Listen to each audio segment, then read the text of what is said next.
inuwi lagi ni Papa. Sayang ito, tarim natin. Yung lagi niya ginugulit, hindi natin kinakain. Diba? So iniiwasan natin. Dati. Hmm.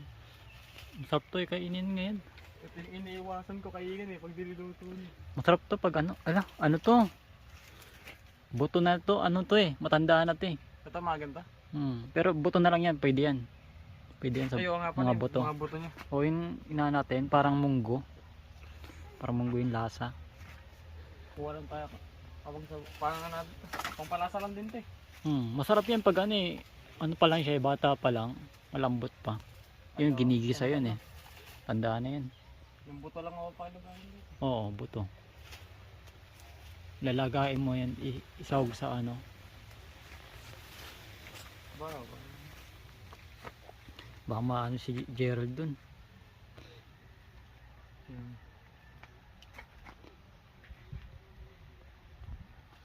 Bigyan mo rito.